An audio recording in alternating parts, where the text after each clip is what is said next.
Hello नमस्कार। आज हम पढ़ेंगे भारतीय राष्ट्रीय आंदोलन के बारे में। तो इनमें से हम कुछ भारतीय राष्ट्रीय आंदोलनों के बारे में पढ़ेंगे, जैसे नील आंदोलन। नील आंदोलन 1859 टू 1860। इसके बाद है भारतीय राष्ट्रीय आंदोलन, भारतीय राष्ट्रीय कांग्रेस। तो इसकी स्थापना कब हुई? 1885। इसके बाद होम रूल लीग आंदोलन है। होम रूल लीग आंदोलन 1916।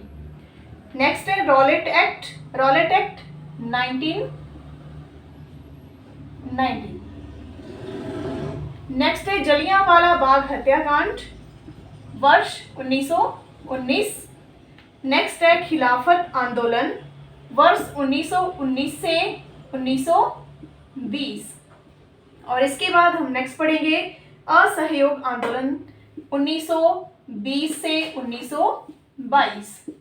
तो ये जो है इनके बारे में आज हम पढ़ेंगे, भारतीय राष्ट्रीय आंदोलन के बारे में। तो सबसे पहले शुरू करते हैं नील आंदोलन से।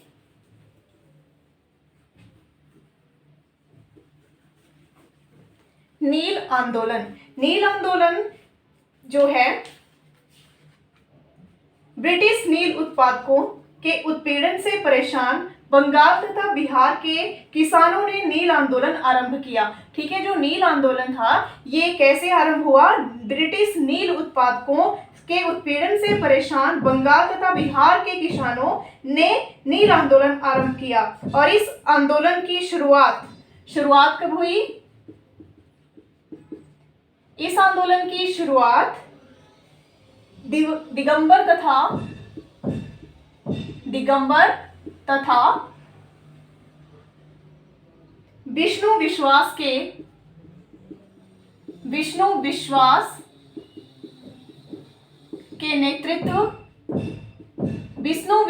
के नेतृत्व में वर्ष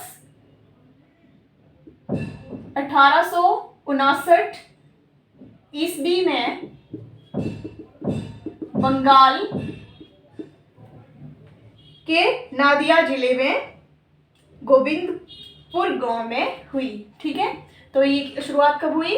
किसने की? दिगंबर तथा विष्णु विश्वास के नेतृत्व में वर्ष 1959 ईस्वी में बंगाल में। ठीक है, तो ये क्या कहलाया? नील आंदोलन कहलाया। और इसमें दीनबंधु मित्र के नाटक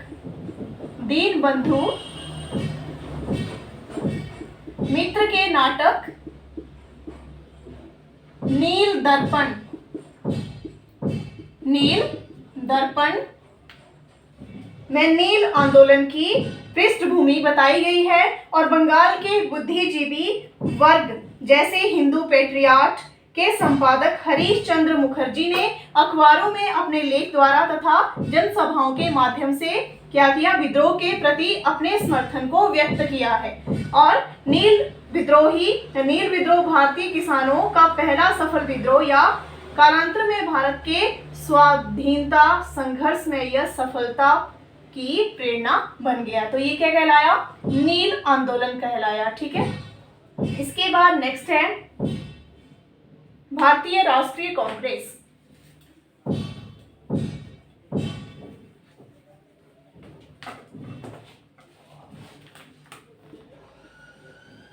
भारतीय राष्ट्रीय कांग्रेस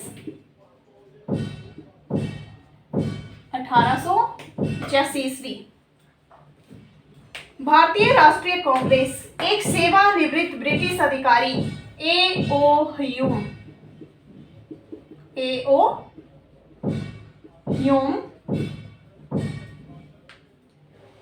ने 1885 ईस्वी में भारतीय राष्ट्रीय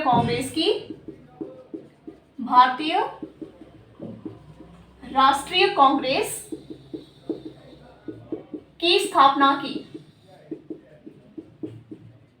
ठीक है, किसने? A.O. ह्यूम ने 1885 ईस्वी में भारतीय राष्ट्रीय कांग्रेस की स्थापना की। और भारतीय राष्ट्रीय कांग्रेस का पहला अधिवेशन दिसंबर 1885 ईस्वी में बंबई में हुआ था। और व्योमेश चंद्र बनर्जी कांग्रेस के पहले अध्यक्ष थे। कौन? व्योमेश चंद्र बनर्जी कांग्रेस के पहले अध्यक्ष थे। तो इन्होंने ये अध्यक्षता की थी। और इसके बाद दादा भाई नौरोजी ने उनके सुझाव पर भारतीय राष्ट्रीय कांग्रेस या भारतीय राष्ट्रीय संघ का नाम बदलकर क्या रखा गया था? भारतीय राष्ट्रीय कांग्रेस रखा गया था। और कांग्रेस के प्रथम बंबई अधिवेशन में कुल कितने सदस्यों ने हिस्सा लिया था? 72 सदस्यों ने हिस्सा लिया था। और भारतीय राष्ट्रीय संघ जिसका अधिवेशन पुणे में आयोजित होना था, तो वहां पे क्या हुआ? अकाल पड़ जाने के कारण अधिवेशन कहाँ पे आयोजित किया गया था? बंबई में आयोजित किया गया था। और इसके बाद इसमें है भारतीय राष्ट्रीय कांग्रेस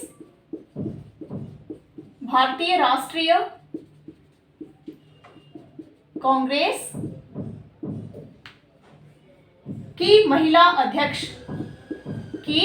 महिला अध्यक्ष। तो इसमें वर्ष, स्थल और अध्यक्ष। वर्ष 1917, स्थल कौन सा? कलकत्ता। अध्यक्ष कौन? Shrimati Annie Besant. नेक्स्ट है 1925 ईस्वी, कानपुर। अध्यक्ष श्रीमती सरोजनी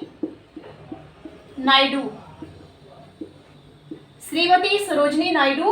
और वर्ष 1933, कलकत्ता। अध्यक्ष श्रीमती नलिनी सेन गुप्ता।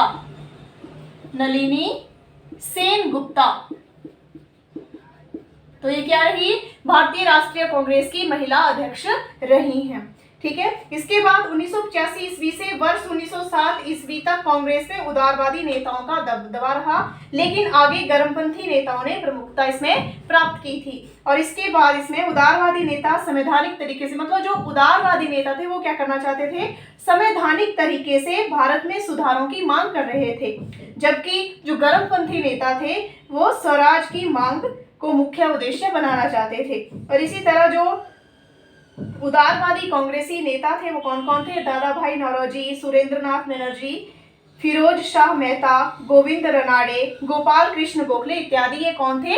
उदारवादी नेता थे।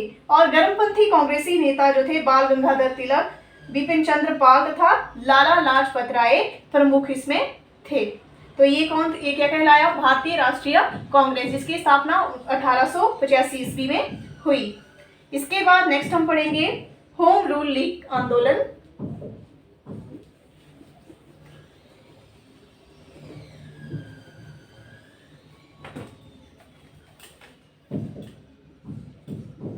होम रूल लीग आंदोलन वर्ष 1916। होम रूल लीग आंदोलन वर्ष 1916। तो भारत में सबसे पहले होम रूल लीग की स्थापना कब हुई? 28 अप्रैल 1916 ईस्वी में बाल गंगाधर तिलक ने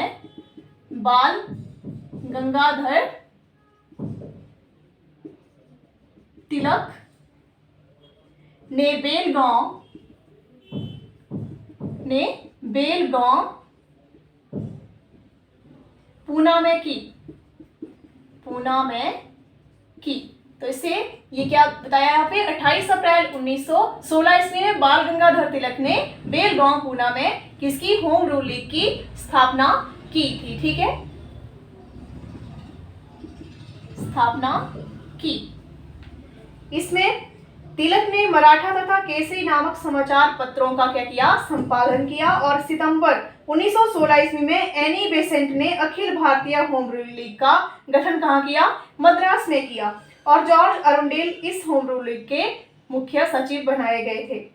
और इसमें एनी बेसेंट ने कॉमनवेल्थ तथा न्यू इंडिया समाचार पत्रों के माध्यम से होम रूल लीग के विचारों का प्रसार किया और इसमें गोपाल कृष्ण गोखले द्वारा स्थापित संस्था सर्वेंट ऑफ इंडिया सोसाइटी के सदस्यों को लीग में प्रवेश की अनुमति इसमें नहीं दी गई थी।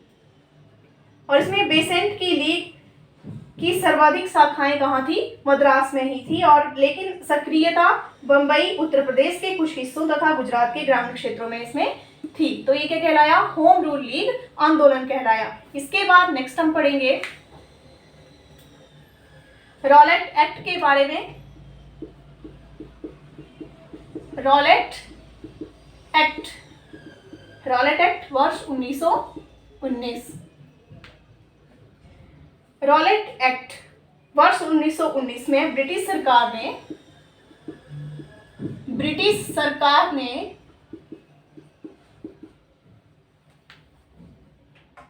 रॉलेट एक्ट पारित किया। रॉलेट एक्ट पारित किया जिसमें यह प्रावधान किया गया था कि बिना किसी प्रमाण के संदिग्ध के खिलाफ कार्यवाही की जा सकती थी। ठीक है, बिना वकील, बिना दलील और बिना अपील के किसी को भी गिरफ्तार इसमें किया जा सकता था। और इसमें आतंकवादी अपराध अधिनियम भी कहा गया। क्या कहा गया? आतंकवादी अपराध अधिनियम कहा गया। ठीक है, रॉलेट एक्ट को क्या कहा गया? आतंकवादी अपराध अधिनियम कहा गया। और भारतीय नेताओं ने इसे क्या कहा? भारतीय नेताओं ने इसे काला कानून कहा। काला कानून कहा।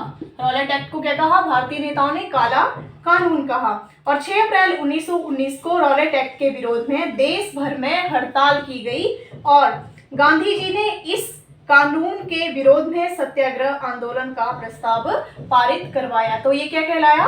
रॉलेट एक्ट कहलाया। इसके बाद नेक्स्ट हम पढ़ेंगे जलियांवाला बाग हत्याकांड।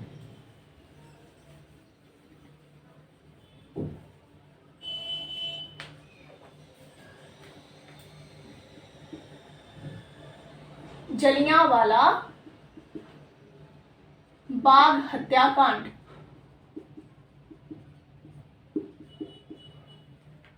वर्ष 1919।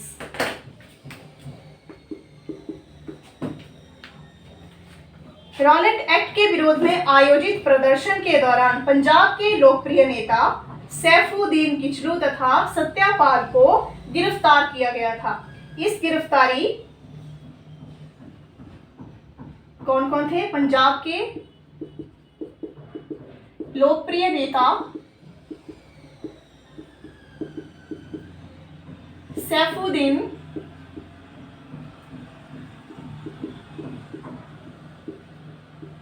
किचलू तथा सत्यापाल को गिरफ्तार किया गया था।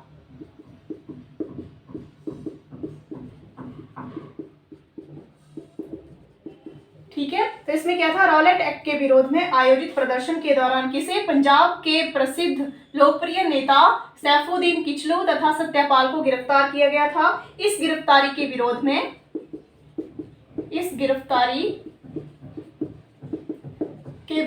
में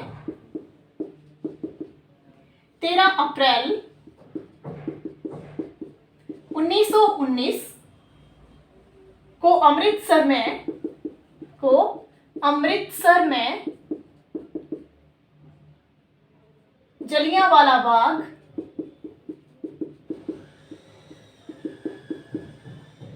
में एक जनसभा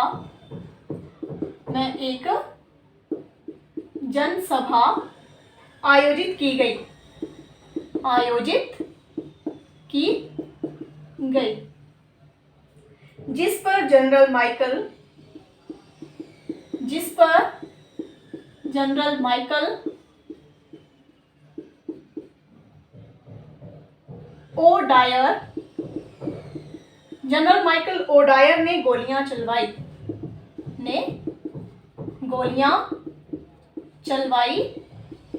तो इसमें सैकड़ों लोग जो थे मारे गए थे। वायसराय की कार्यकारिणी के सदस्य शंकरन नारायण ने इस हत्याकांड के विरोध में इस्तीफा दे दिया और रविंद्रनाथ ठाकुर ने सर की उपाधि वापस कर दी और दीनबंधु सी एफ एंड्रूज ने इस हत्याकांड को जानबूझकर की गई क्रूर हत्या की संज्ञा भी दी। और इसमें इस हत्याकांड की जांच हेतु सरकार ने हंटर समिति, जबकि कांग्रेस ने मदन मोहन मालवीय की अध्यक्षता में तहकीकात कमेटी नियुक्त की। तो ये क्या था? जलियांवाला बाग हत्याकांड वर्ष 1919। इसके बाद हम पढ़ेंगे खिलाफत आंदोलन के बारे में।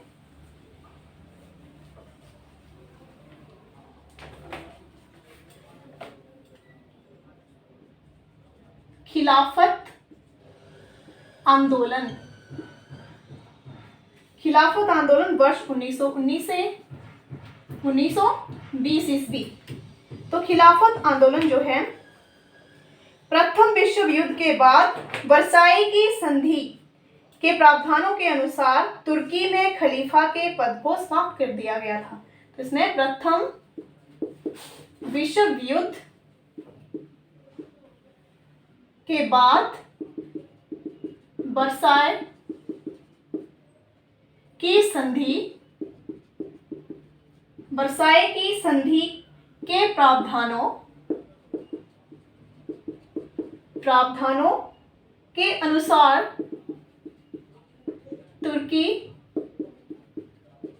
के अनुसार तुर्की में खलीफा के पद को समाप्त कर दिया गया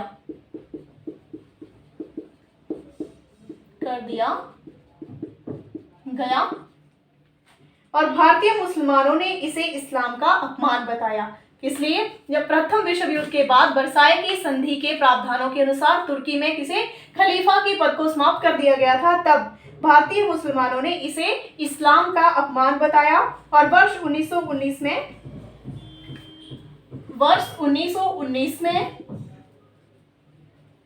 मोहम्मद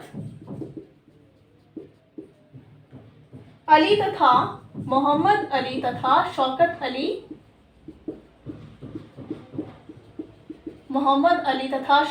अली ने अखिल भारतीय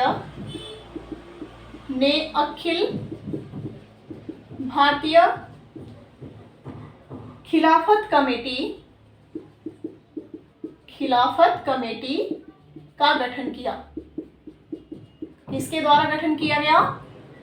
मोहम्मद अली तथा शौकत अली ने अखिल भारतीय खिलाफत कमेटी का गठन किया और इसमें अब्दुल कलाम आजाद ने अपनी पत्रिका अल हिलाल एवं कॉमरेड के माध्यम से खिलाफत आंदोलन का प्रचार किया और इसमें वर्ष 1919 में दिल्ली में आयोजित अखिल भारतीय खिलाफत कमेटी ने अधिवेशन की अध्यक्षता गांधी जी ने की थी। तो ये क्या कहलाया? खिलाफत आंदोलन। इसके बाद नेक्स्ट हम पढ़ेंगे असहयोग आंदोलन के बारे में।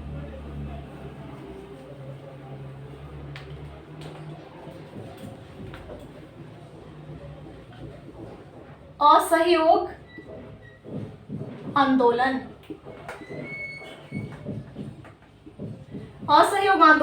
वर्ष 1920 से वर्ष 1922। वर्ष 1920 में लाला लाजपत राय की अध्यक्षता में हुए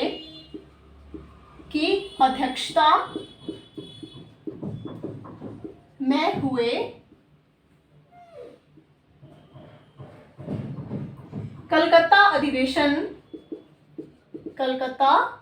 अधिवेशन में असहयोग आंदोलन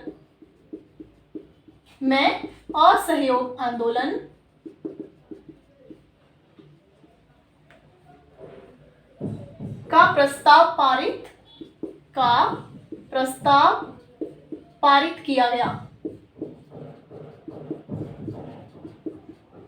और कांग्रेस के नागपुर अधिवेशन में इसकी पुष्टि की गई थी। और गांधी जी ने इस दौरान बहिष्कार की घोषणा की और विद्यार्थियों ने विद्यालय तथा वकीलों ने अदालतों का बहिष्कार किया। और गांधी जी ने केसर ए हिंद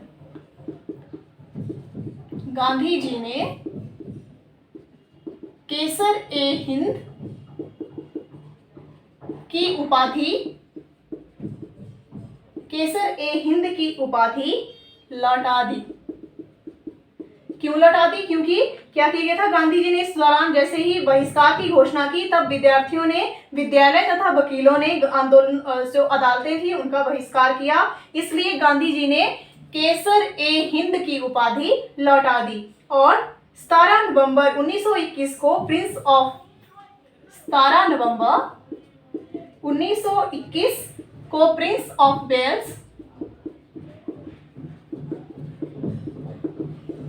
ऑफ वेल्स के आगमन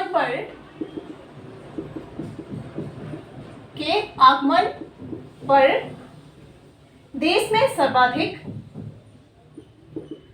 देश में सर्वाधिक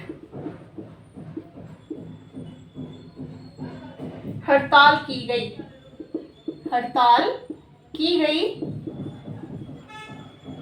और 5 फरवरी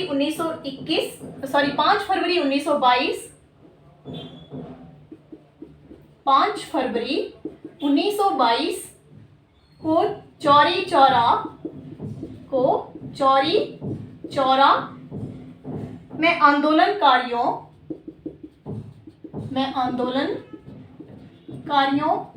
द्वारा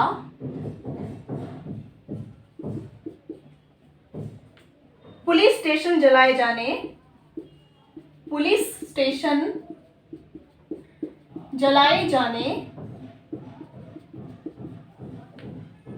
के बाद गांधी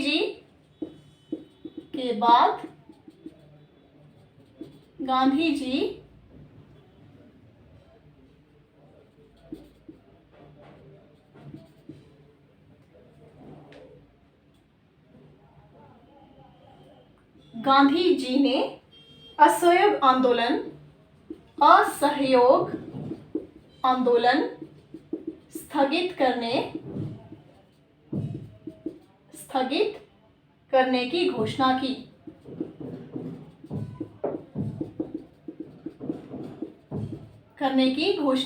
की। इसमें मोहम्मद अली पहले नेता थे जिन्हें सर्वप्रथम असहयोग आंदोलन में गिरफ्तार किया गया था। और शिक्षा संस्थाओं का असहयोग आंदोलन के समय सर्वाधिक बहिष्कार बंगाल में हुआ था। और चौरी चौरा कांड के बाद 12 फरवरी 1922 को इस आंदोलन को समाप्त कर दिया गया था। तो ये क्या कहलाया? असहयोग आंदोलन कहलाया।